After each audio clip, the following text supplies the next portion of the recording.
히브리서 5장 7절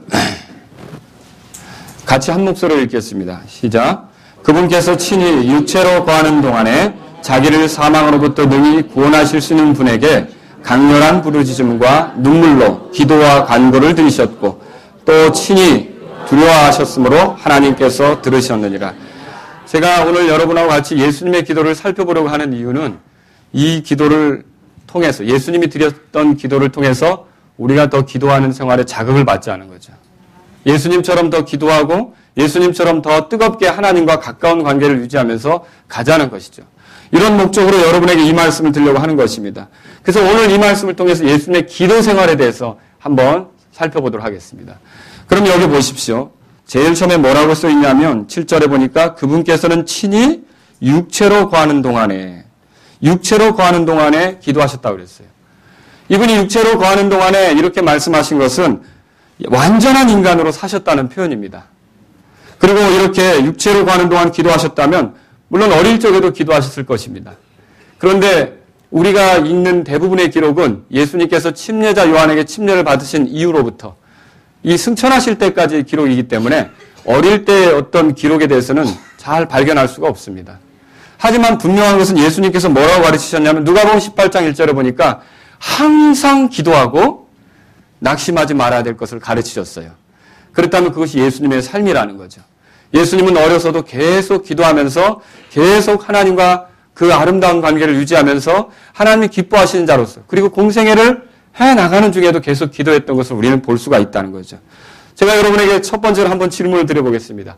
예수님께서 공생애를 시작하시면서 제일 먼저 하셨던 일이 뭐라고 생각하십니까? 말씀을 낭독하는 것입니까? 가르치는 것입니까? 병자들을 고치시는 것입니까? 또 아니면은 시험을 받는 것입니까? 자, 이런 내용들은 제가 지금 말씀드린 건 누가복음 4장에 나옵니다. 그럼 누가복음 3장을 저하고 함께 찾아보십시오. 오늘 여러분이 성경을 많이 찾으셔야 될 것입니다. 누가복음 3장 보십시오. 여기 보면 예수님께서 침례자 요한에게 침례받을 때의 장면이 나옵니다. 21절에 이렇게 써 있죠. 21절에 다 같이 읽겠습니다. 21절 시작. 이제 온 백성이 침례를 받을 때 예수님께서도 침례를 받으시고 기도하시는데 하늘이 열리면 예수님께서 침례받는 그 공생애를 시작하는 순간에 뭐 하신 거예요? 여러분 기도하셨다는 거죠. 예수님이 공적인 사역을 시작하면서 제일 먼저 하신 게 그러니까 뭐예요, 여러분? 기도하셨다는 걸 우리가 알 수 있다는 것입니다. 또 예수님께서 사역을 마무리할 때 다시 말하면 우리의 그 구원을 위해 어린 양으로서 희생되시고 자기 목숨을 내주시는 그 일로 십자가에서 모든 일을 끝내실 때 마지막으로 하셨던 것은 또 뭘까요? 그것도 역시 기도였습니다. 그분은 십자가에서 나의 하나님 어찌하여 나를 버리셨나이까 라고 하나님께 말씀드리셨고 자기를 대적하여 십자가에 못 박은 그 사람들을 위하여서 저들 용서해달라고 기도하셨고 마지막에는 어떻게 기도하셨습니까? 아버지여 내 영을 아버지께 맡깁니다. 의탁합니다. 그리고서 예수님께서 운명하셨던 걸 여러분 알고 계시죠? 예수님의 마지막은 뭐였습니까? 그러니까 기도였다는 거죠. 하루 일과를 시작할 때는 어떻게 했을까요? 그것도 역시 기도였어요. 마가복음 1장을 찾아보시겠습니다. 거기 보면 예수님께서 하루를 어떻게 시작하셨는지가 기록되어 있습니다. 35절에 보겠습니다. 마가복음 1장 35절. 다 같이 읽겠습니다. 35절. 새벽에 아직 날이 밝기 훨씬 전에 그분께서 일어나 나가서 외진 곳으로 떠나 거기서 기도하시더니 그러니까 하루를 시작할 때 제일 먼저 뭐 하셨던 거예요? 기도하셨다는 걸 알 수 있죠. 아침에 일어나서 제일 먼저 하는 것이 사실은 우리의 삶에 가장 중요한 것입니다. 제가 누구와 교제를 하는데 그런 얘기를 하더라고요. 근데 그 생각이 어떤 것이냐면 자기가 눈을 뜨자마자 만지는 것이 그 사람의 우상이라는 거예요. 자기가 눈을 뜨면서 제일 먼저 달려가는 것이 그 사람의 우상이라는 거죠. 만일 우리가 주님을 사랑한다면 눈을 뜨자마자 제일 먼저 뭐 할까요? 예, 주님을 찾게 되겠죠. 여러분 가운데 일찍 일어난 사람이 있을 수 있습니다. 아니면 늦게 잠을 주무시느라고 늦게 일어날 수도 있습니다. 하지만 일어날 때 제일 먼저 하는 것이 무엇입니까? 여러분, 예수님은 기도하셨다는 것을 기억하시기 바랍니다. 하루의 일과를 마칠 때는 또 어떻게 합니까? 예수님은 어떻게 하셨을까요? 예수님도 기도하셨던 걸 알 수 있어요. 그 기도가 심해서 심지어는 이렇게까지 기도하셨어요. 성경을 찾아보세요. 누가복음 6장입니다. 누가복음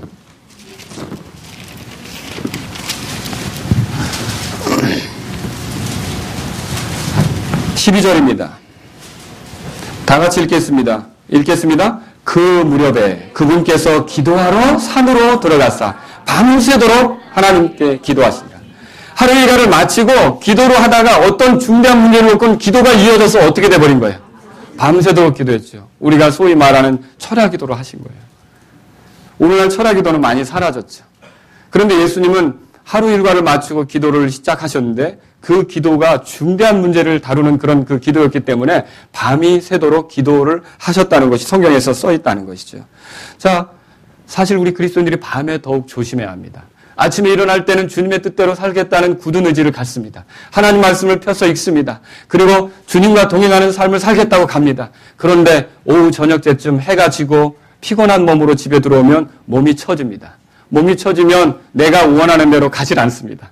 어때요? 나도 모르게 육신적인 일에 빠져듭니다. 그래서 많은 그리스도인들이 아침에는 거룩하게 시작했다가 밤에는 육신적으로 마치는 경우가 많다는 거죠. 이런 걸 막으려면 어떻게 합니까? 끝까지 최선을 다해서 주님의 영광을 위해 걸어가려면 어떻게 합니까? 마지막에도 오늘 밤도 하루를 주님께서 내가 주님의 뜻대로 걷도록 도와주신 은혜를 감사하면서 기도로 마무리할 생각을 하셔야 된다는 거죠.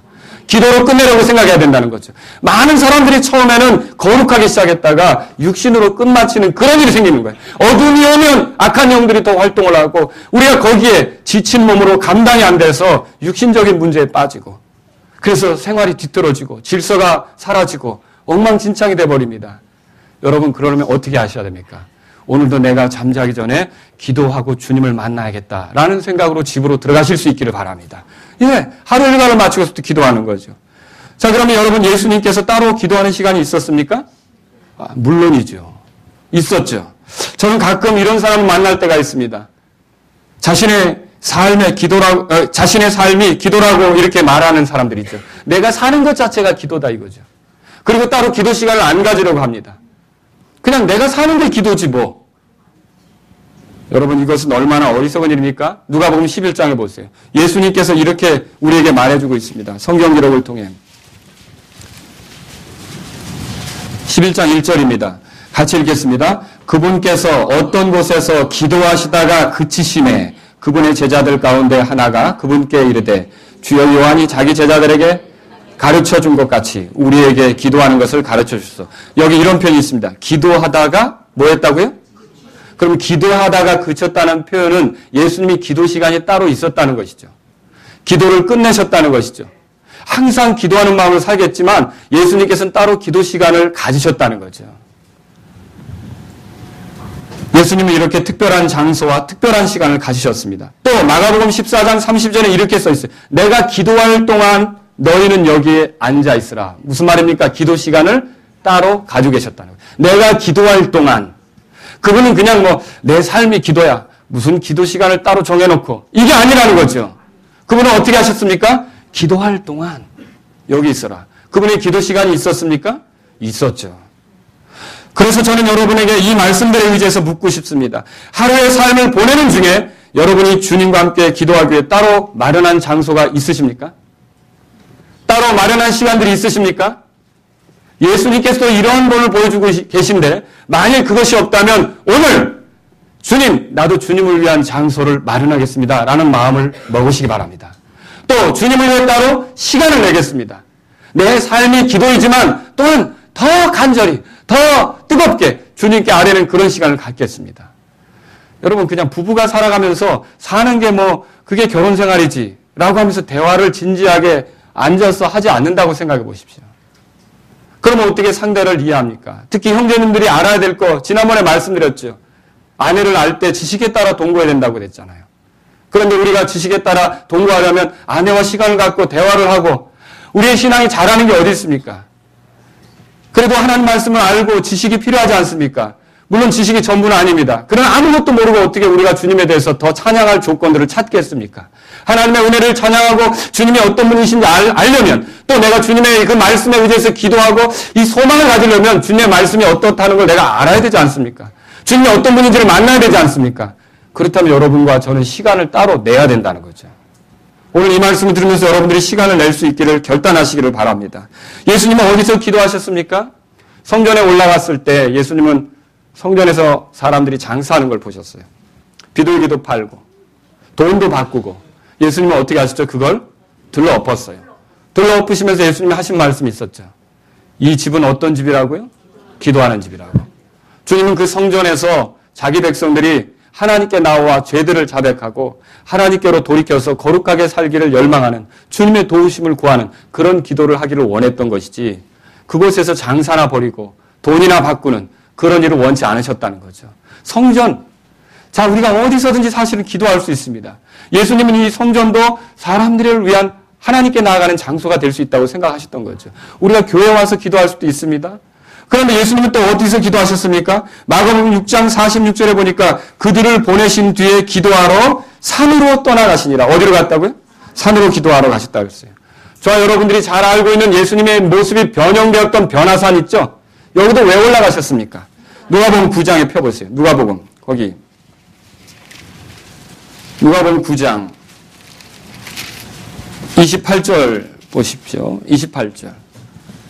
읽겠습니다. 28절, 29절. 이 말씀들을 하신 뒤에 8해쯤 되어 그분께서 베드로와 요한과 야고보를 데리고 기도하러 산에 올라가시더니 기도하실 때 그분의 얼굴 모습이 변하고 그분의 옷이 희게 되고 눈부시게 빛나더라. 변화산에 왜 올라가셨어요? 기도하러 올라가셨던 거죠. 그분은 종종 예루살렘으로 여행했을 때, 유대 땅으로 들어갔을 때 이 예루살렘 동편에 한 300m 정도 떨어진 동산을 자주 찾아가셨어요. 그 동산의 이름이 뭡니까? 겟세마네라고 하는 동산이죠. 그 동산에 왜 그분이 가셨습니까? 기도하기 위해서 가셨던 거예요. 누가복음 거기 보셨으니까 22장 펴보세요. 누가복음 22장.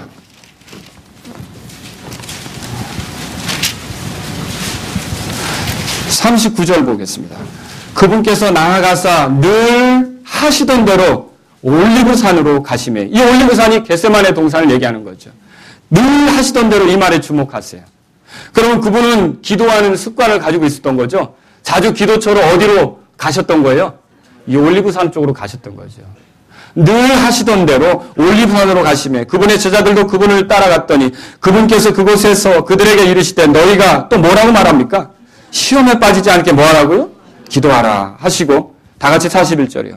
그들에게서 물러나 돌을 던지면 닿을 수 있는 곳으로 가사 어떻게 하셨어요? 예수님이요? 무릎을 꿇고 기도하셨다고 성경에 써 있어요. 그러므로 저와 여러분들이 이 예수님께서 늘 하시던 대로 갔던 그 기도처가 있었다는 것을 안다면 우리도 자주 기도하는 곳이 있어야 된다는 거죠. 어디입니까? 여러분 한번 대답해 보세요. 사실 예수님께서는 이런 장소를 가지고 계셨다는 것이죠. 그러니까 이런 장소를 가지고 있었으니까 가룟 유다가 예수님이 새벽이면 어디쯤 있을 거라는 걸 알았던 거죠. 그래서 요한복음 18장 2절에 보니까 가룟 유다가 그 장소를 알고 있었기 때문에 예수님을 잡으러 올 수도 있었던 거고요. 이 시간엔 분명히 그가 거기서 기도할 거다. 여러분 우리의 자녀들이 이 시간에 우리 아버지는 기도하고 있을 거야. 우리의 자녀들이 이 시간에 우리 엄마는 이때쯤은 항상 기도하죠. 여러분 그런 곳이 있어야 되지 않겠습니까? 우리가 정말로 하나님께서는 우리에게 더 가까이 다가오시길 원하는데 우리는 그런 거 없어요. 기도 장소도 없어요. 기도 시간도 내어드리지 않아요. 사실 이것은 우리가 주님을 더 아는 데 있어서 부족한 모습이라는 것이죠.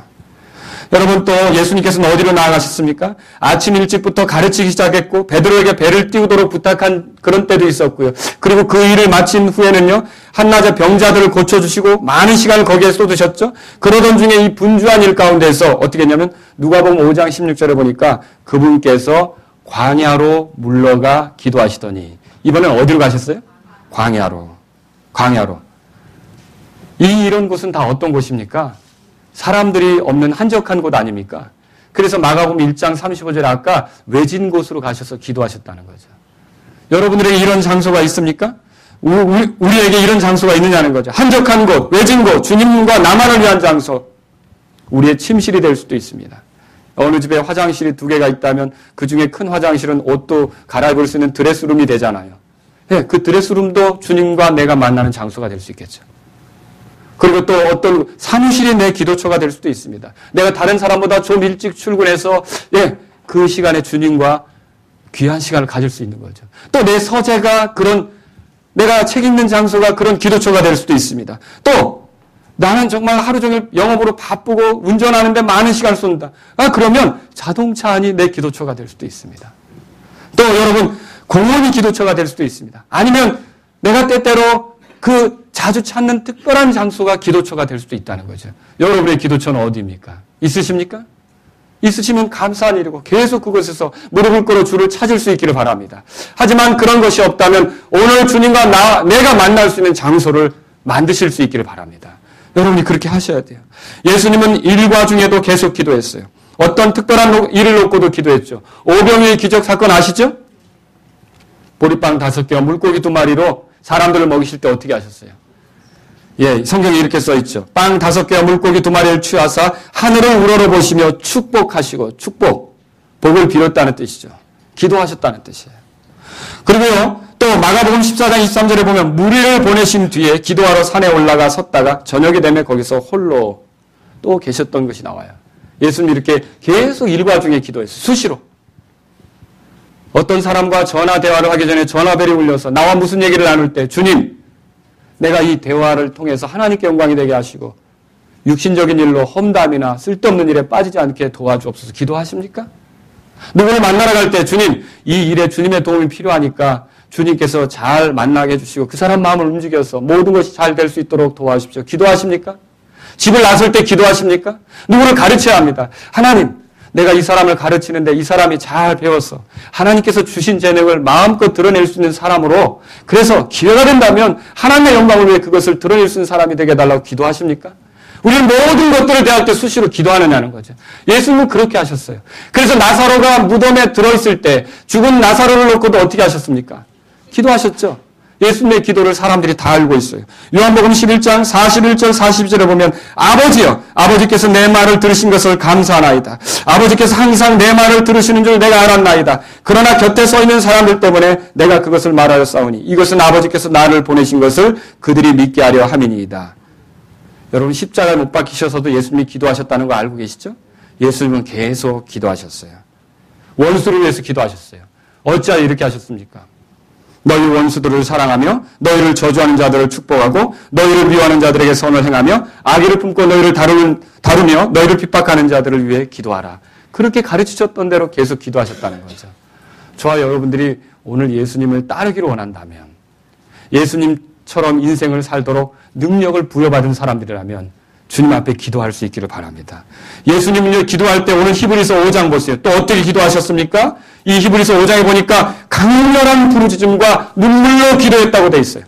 이 표현은 우선 겟세마네 동산에서 있었던 것에 적용될 수도 있겠죠. 겟세마네 동산에서 있었던 그 기도가 얼마나 심각한 기도였는지 사복음서 기록자들이 다 기록하고 있어요. 그래서 요한은 그분이 눈을 들어 하늘을 우러러보며 기도했다고 요한복음 17장 1절에 썼습니다. 마태는 그분이 얼굴을 대고 엎드려 기도하셨다고 했습니다. 마태복음 26장 39절이죠. 마가는 그분이 땅에 엎드려 기도하셨다고 그랬습니다. 마가복음 14장 35절이죠. 누가는 그분이 무릎을 꿇고 기도하셨다고 그렇게 돼 있어요. 누가복음 22장 41절이죠. 이 공간복음서의 기록자들이 말하는 대로 예수님께서 겟세마네 동산에서 어떻게 기도했는지를 종합적으로 이렇게 그려보면 이렇게 기도하신 거예요. 그분은 무릎을 꿇고 하늘을 우러러 보기도 하시다가 다시 또 얼굴을 다 땅에 닿도록 엎드리기도 하시다가 거기서 그 간절한 기도를 아주 통렬한 기도를 거기서 드셨다는 거죠. 근데 그 표현이 어떻게 써 있냐면 땀방울이 큰 핏방울 같이 되었다 그렇게 돼 있어요. 얼마나 간절히 기도하셨는지. 물론 우리가 거기에서 예수님이 드린 고뇌에 찬 기도를 인간으로서 죽음을 앞두고 큰 고통을 경험하는 분으로서의 기도라고 생각할 수도 있습니다. 그러나 이것은 사실은 더 나아가서 단지 십자가의 그 고통뿐만이 아니라 물론 그것도 포함되겠죠. 전반적으로 주님이 인간을 향하여 큰 동정심을 품고 계시며 인간을 불쌍히 여기고 있고 인간의 형편에 대해 가슴 아파하면서 인간이 죄 아래서 신음하는 것과 인간이 사망 권세 아래 짓눌려 있는 것과 인간이 사탄 안에서 지배받는 것에 대한 그 통렬한 그 슬픔과 근심을 하나님께 쏟아 놓으면서 하나님께서 자신을 희생물로 드릴 때 받으셔가지고 이 문제를 해결해 주시기를 간절히 드리는 기도였다는 걸 알 수 있는 거죠. 어찌하여 그렇습니까? 예수님은요, 인간이 그 죄 때문에 얻게 된 그런 죄책 있죠. 결과들 있죠. 이런 것 때문에 몹시 괴로워하셨어요. 예를 들어 볼까요? 요한복음 11장 펴보세요. 요한복음 11장. 사실 우리에게 이런 기도가 있습니까? 우리 형편에, 우리가 둘러보는 우리 주변 사람들의 형편에 안타까움이 있어서 그걸 놓고 눈물로 기도해 본 적이 있느냐는 거죠. 지금 그 사람이 끙끙거리고 있고 그 문제를 해결하지 못해서 안타까워하고 있고 절망하고 있고 낙심하고 있는데 그를 생각하면서 내가 하나님 앞에 울부짖는 기도를 해본 적이 있느냐는 거죠. 주님이 그런 기도를 하고 있는 거예요. 누구를 생각하고 기도하는 것입니까? 우리를 생각하고 기도하는 거죠. 여러분 요한복음 11장에 보면 그렇게 써 있어요. 이분이 거기 보세요. 나사로가 죽었다는 소식을 들었을 때 어떻게 했습니까? 거기 33절에 보시겠습니다. 33절에. 같이 읽겠습니다. 그러므로 예수님께서 그녀가 우는 것과 또 그녀와 함께 온 유대인들이 우는 것을 보시고 영으로 신음하며 괴로워하시고. 왜 이렇게 신음하고 괴로워하십니까? 죄가 사망을 가져왔어요. 사실 하나님의 영광을 위해 창조된 우리 모두가 죄 아래 멸망해 가는 걸 생각할 때 예수님은 아주 괴롭습니다. 예수님은 마음의 안타까움이 이루 말할 수가 없습니다. 그래서 기꺼이 자기 자신을 들여서라도 우리를 건지시기를 원하셨던 거죠.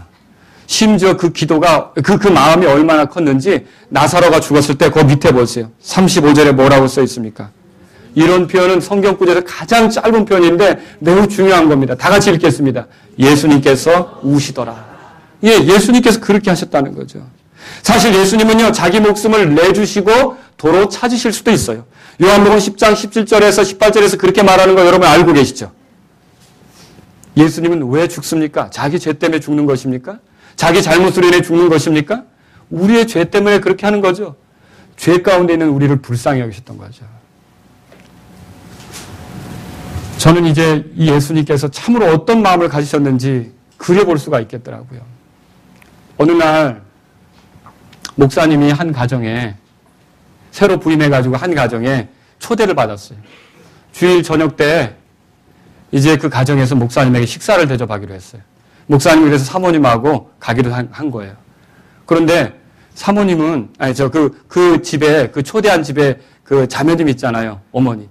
목사님이 온다니까, 처음 오신 목사님이 이제 우리 집에 온다니까, 요리 만드는 법 있죠.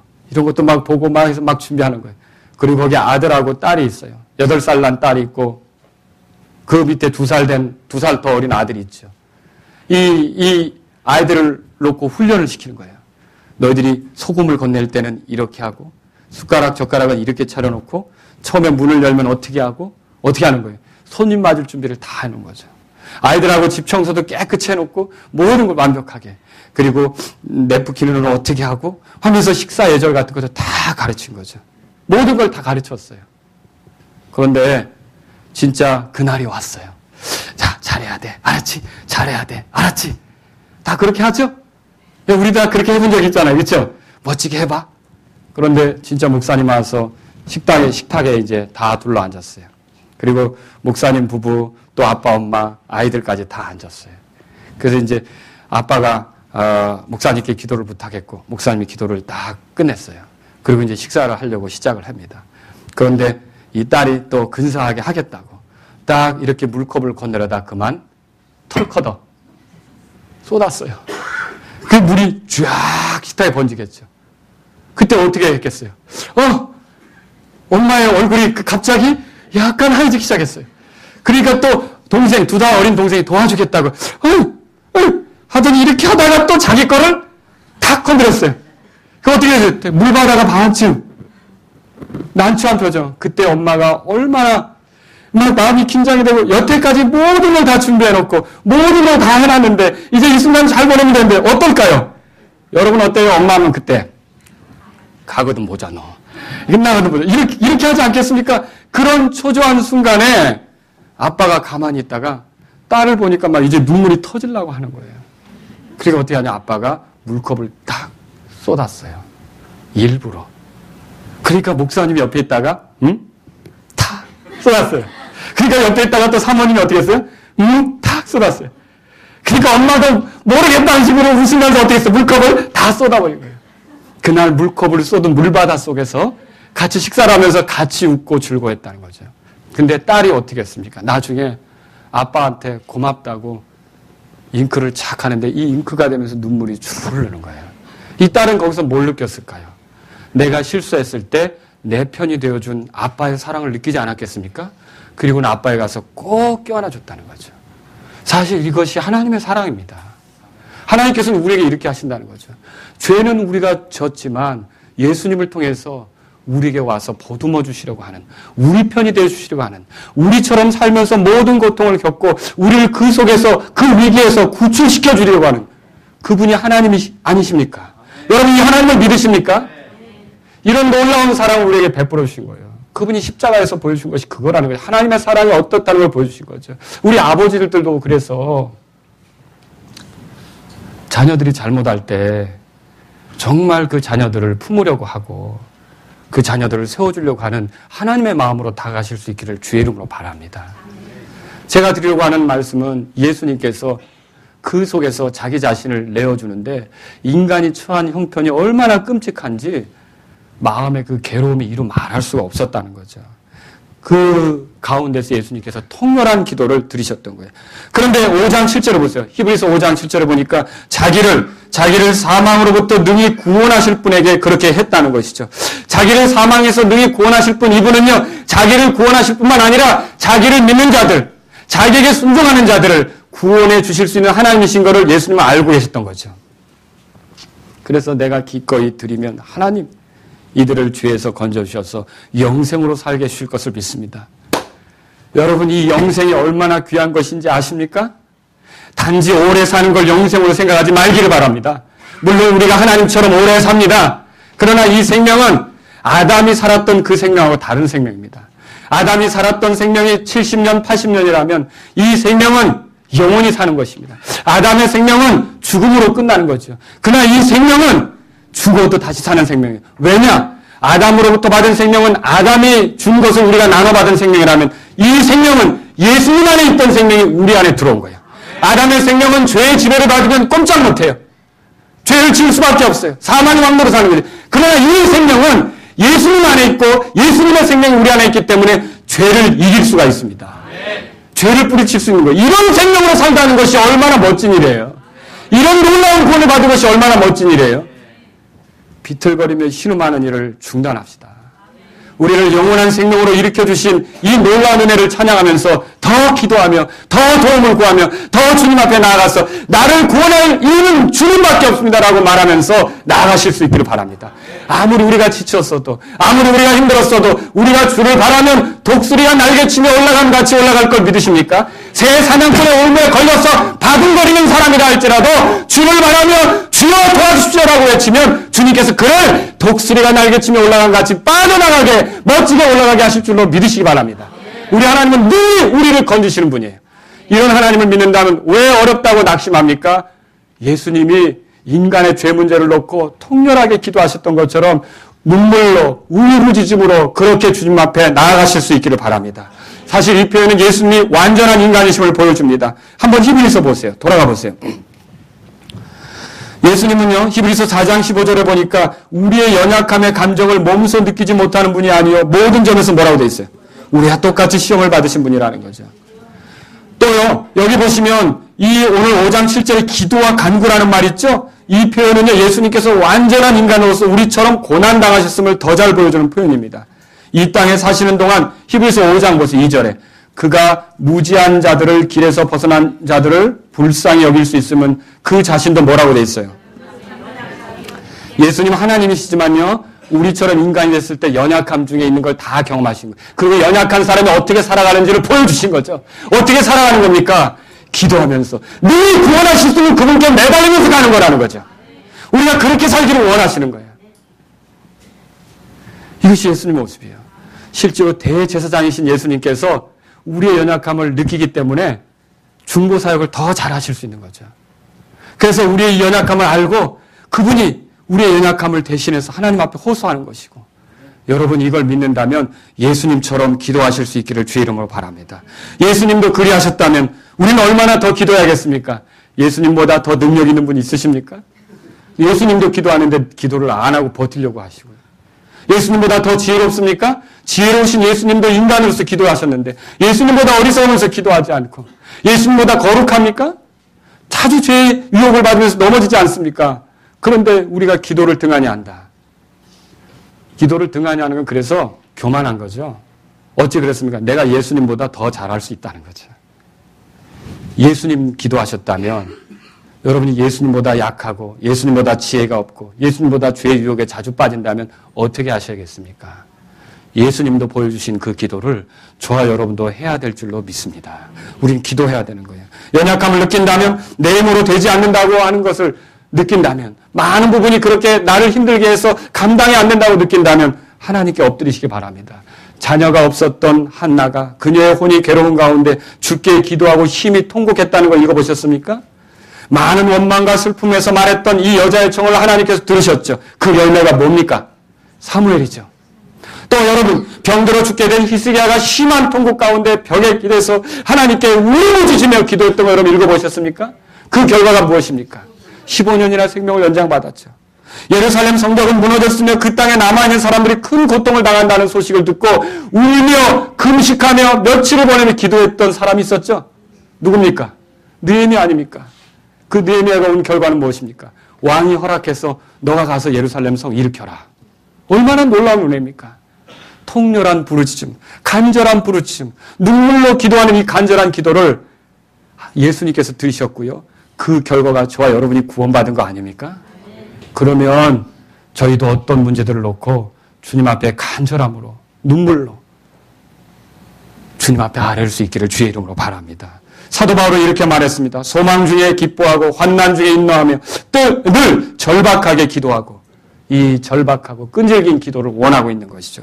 여기 강렬한 부르짖음과 눈물은 그분의 고통이 단지 이 몸으로만 끝나는 게 아니라 내면에서부터 나오는 거라는 거죠. 우리에게 다른 사람들을 보고 그런 아픔을 느낄 때 우리는 그들을 위해 더 기도할 수 있지 않겠습니까? 주님 앞에 나아가시기 바랍니다. 기도로. 또 여기 이 본문 말씀 보세요. 히브리서 5장 7절에 보면 예수님은 두려움 주에 기도하셨어요. 그래서 여기 보니까 강렬한 부르짖음과 눈물로 기도와 간구를 들으셨고 친히 뭐라고 되어 있어요? 두려워하셨으므로.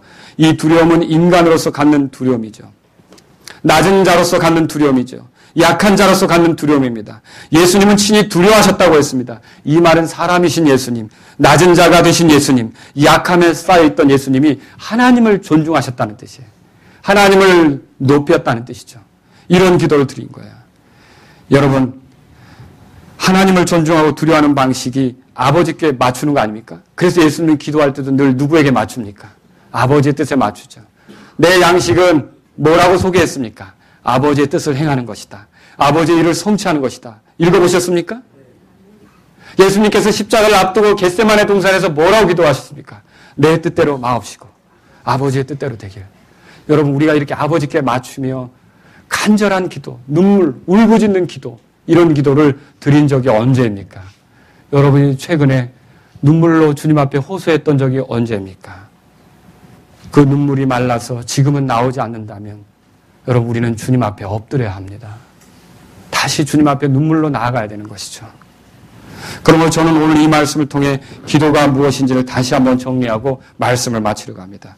기도는 낮아짐의 표현입니다. 기도는 하나님 앞에 자신을 낮추는 것입니다. 지극히 높으신 하나님과 동등히 있던 예수님은 완전한 인간이 되셔서 자신을 낮추셨죠? 그분은 자기 자신을 낮추셨는데 인간이 되셨지 않습니까? 근데 인간이 되신 것만으로 낮추신 게 아니에요. 오늘날 인간이지만 안 낮추는 사람이 얼마나 많습니까? 근데 정말 그분이 낮아졌다는 표현은 어디서 나옵니까? 약함을 가진 인간으로서 주님 앞에, 하나님 앞에 뭐 하신 거예요? 기도하셨다는 거죠. 기도는 낮아짐의 표현이라는 거죠. 기도하지 않는 자는 교만한 자예요. 하나님을 인정하고 자신을 믿지 않은 겁니다. 하나님을 높이고 자신을 낮추는 것입니다. 하나님을 찬양하며 자신을 드러내지 않는 거죠. 혹시 이 자리에 하나님의 은혜를 더 많이 누리는 삶을 원하십니까? 그런 분이 있으십니까? 은혜 안에서 자라가는 걸 믿으십니까? 이 은혜를 통해서 영적으로 성장하는 거예요. 영적으로 성장을 원한다면 하나님의 은혜를 더 많이 경험해야겠죠. 더 많이 누려야겠죠. 근데 은혜가 누구에게 임합니까? 하나님의 은혜는 교만한 자에게 임하지 않습니다. 교만한 자는 하나님이 물리치십니다. 그러나 낮추는 자, 겸손한 자에게는 하나님의 은혜가 임합니다. 그러면 누가 하나님의 은혜를 얻겠습니까? 자꾸만 무릎을 꿇고 눈물을 흘리며 주님 앞에 도와달라고 호소하면서 예수님이 가능하도록 만들어준 기도, 예수님의 피로써 허락된 이 기도 특권을 계속 사용하면서 하나님께 나아가는 자가 은혜 위에 머무르게 되는 걸 믿으시기 바랍니다. 그 은혜로 자라가는 거예요. 그래서 기도는 낮아짐의 표현이라는 거죠. 또 우리가 생각해 볼 게 있습니다. 기도는 하나님께 맞추는 것입니다. 나에게 맞춰달라고 애걸복걸하는 게 아니죠. 하나님의 좋은 것들을 누리고자 하나님께 맞추는 것을 생각해 보십시오. 전파가 이렇게 날아다닐 때 우리가 사이클을 맞추면 그 전파를 통해서 나에게 오는 좋은 소식을 들을 수 있지 않습니까? 기도는 내가 하나님께 맞추는 거죠. 내 뜻이 아니라 주님 뜻대로 되기를 바라서 도움을 구하는 겁니다. 주님의 뜻대로 살기에는 너무나 약하기 때문에 그 뜻에 맞출 수 있게 해달라고 능력이 되어주시라고 기도하는 것이죠. 여러분, 그런 기도가 어떤 결과들을 가져오겠습니까? 거룩한 삶을 가져오겠죠. 죄를 멀리하는 삶을 가져오겠죠. 하나님의 권능을 더 많이 경험하는 기회를 가져오겠죠. 좋은 날들을 보게 할 거 아닙니까? 그렇죠? 그분이 우리의 기도를 들으시는 분인 걸 믿으십니까? 좋은 날들을 가져올 거라는 거죠. 여러분, 이 자리에 하나님의 뜻에 맞춰 살기를 원하시는 분이 있으십니까? 이 세상의 것들로 채워지는 것이 아니라 하나님의 것을 더 누리고자 하는 분들이 있습니까? 그럼 어떻게 해야 되는 거예요? 기도하시라는 거죠. 예수님처럼 시간을 정해놓고 기도하십시오. 예수님처럼 수시로 기도하십시오. 예수님처럼 무엇을 시작할 때도 기도하십시오. 대개 그리스도인들은 특징이 시작할 때는 기도를 잘하는데 일이 잘 되면 기도는 안 하더라고요. 이제 끝났다고 생각하고. 끝나고서도 감사기도 하시기 바랍니다. 또 다른 것도 도와달라고 기도하시기 바랍니다. 예, 끝날 때도 기도하는 거예요. 중대한 일을 앞두고 기도하십시오. 기도의 장소를 가지십시오. 주님과 나만이 보낼 수 있는 한적한 곳, 외진 곳, 이런 곳을 찾으십시오. 그리고 눈물로 절박하게 기도의 시간을 가지시기 바랍니다.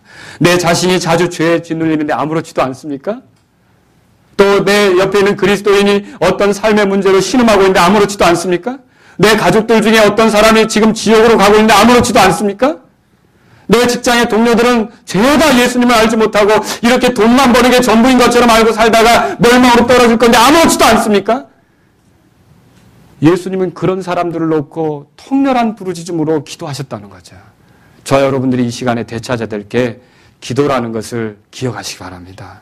슬픔들로 인해 마음의 비통함이 찾아든다면 강렬한 부르짖음으로 눈물로 하나님께 호소할 수 있는 저와 여러분이 되기를 바랍니다. 그리고요, 또 한 가지 알려드립니다. 기도는요, 인간만이 할 수 있는 놀라운 겁니다. 짐승은 기도 못합니다. 천사들은 시키는 대로만 움직이는 거죠. 천사가 건의사항을 발휘하거나 그렇게 못하겠죠. 그러나 하나님은 인간에게는 그렇게 할 수 있어요. 더군다나요, 이 눈물을 흘린다는 건 천사가 눈물을 흘렸다는 기록은 읽어볼 수가 없어요. 그러나 사람에겐 뭐가 있습니까? 눈물이 있죠. 하나님께서는요, 예수님을 의지하여 나아가는 우리의 눈물에 대해서 못 본 척 하지 않으신다는 걸 믿으시기 바랍니다. 주님 앞에 통렬한 기도를 쏟아놓으십시오. 자신이 약하다는 걸 느낀다면 하나님이 능히 구원하실 수 있는 분이라는 걸 믿고 기도하시기 바랍니다. 예수님처럼 기도하십시오. 인간의 특권을 마음껏 나타내고 싶은 분이 있다면 내게 주어진 이 기도의 특권을 내던지지 마시고 기도하십시오. 그리스도인이 할 수 있는 놀라운 것들을 왜 묻어두고 계십니까? 왜 사용하지 않고 있습니까? 예수님도 이렇게 하라고 보여주셨는데 왜 예수님을 따른다는 사람들이 예수님처럼 하지 않고 내 힘으로 하려고 바둥거리고 있습니까?